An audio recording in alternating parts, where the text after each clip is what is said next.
Sono arrivato qui a Sydney con il mio curriculum in mano, letteralmente ho scelto una delle tante baie e proprio la prima che ho scelto, Rush Cutters Bay, sono venuto qua, mi sono informato, ho trovato una scuola dove effettivamente stavano cercando istruttori di vela. Gli ho lasciato il curriculum, mi hanno invitato proprio il giorno dopo a fare un'uscita di prova. Dopo una settimana mi hanno fatto un assessment, cioè un riconoscimento di un titolo, perché io ero già istruttore di vela in Europa per la federazione australiana, e ho cominciato a lavorare. Ecco una valigia t'accompagniamo là e sono dinta sacca voglio venire a trovare e non si tornato più qua, ma noi non t'abbiamo scordata. E chiavo cotta e chiavo cruda, l'importante è che stai buona dove stai.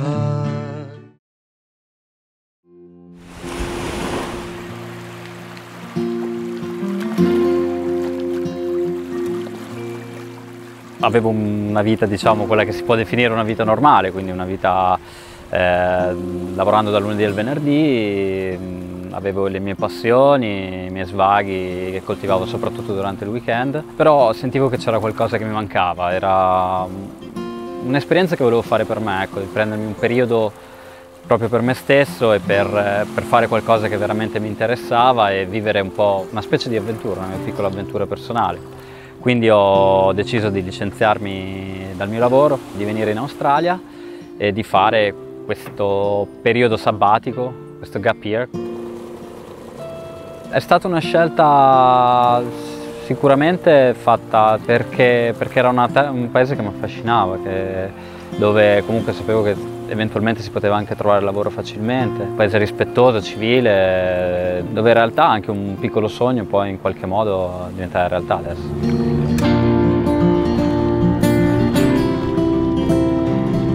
Sono arrivato a Melbourne perché c'erano dei miei amici. Sono rimasto a Melbourne 3 settimane. Non so, ho sentito qualcosa a Melbourne sul fatto che non faceva per me. Io comunque avrei voluto lavorare nella vela, per cui mi sono spostato a Sydney perché è una città dove questa è un'opportunità è reale, perché è una città realmente costruita sul mare, dove buona parte dell'anno c'è il sole, un clima stupendo.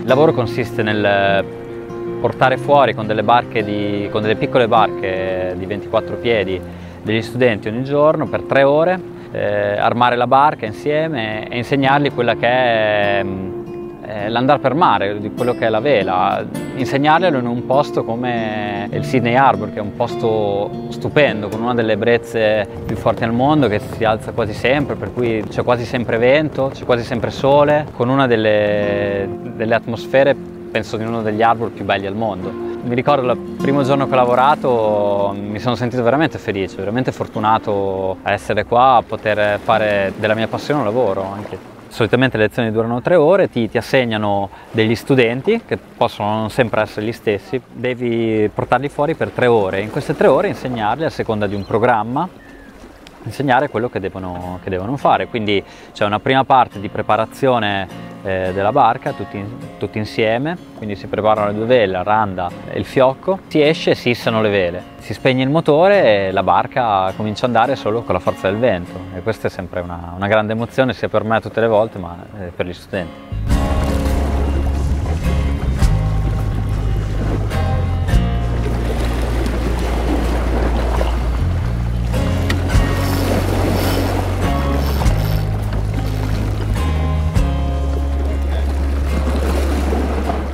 Le difficoltà sicuramente sono state la lingua in un primo momento, non la lingua inglese per sé, ma la terminologia nautica in inglese, che come in italiano è totalmente diversa dalla lingua parlata.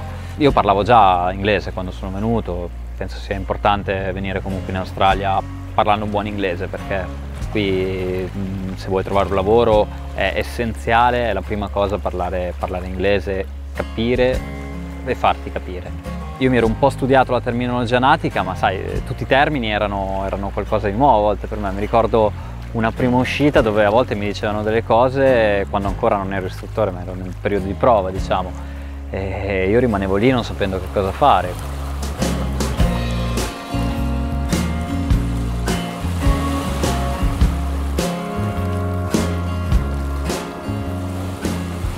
Quando sei lì in mezzo al mare hai solo il vento che comunque ti porta avanti. Personalmente mi sento libero, mi sento bene con me stesso, forse questa è la cosa principale. Mi guardo intorno e mi sento veramente parte di qualcosa, e nonostante ti senti proprio un puntino nello stesso tempo, perché il fatto di dover rispettare la natura, di dover rendere conto solo al vento, alla forza del vento e al meteo, ai cambiamenti del tempo, è una cosa per me bellissima, perché ti riporta su una dimensione più pura.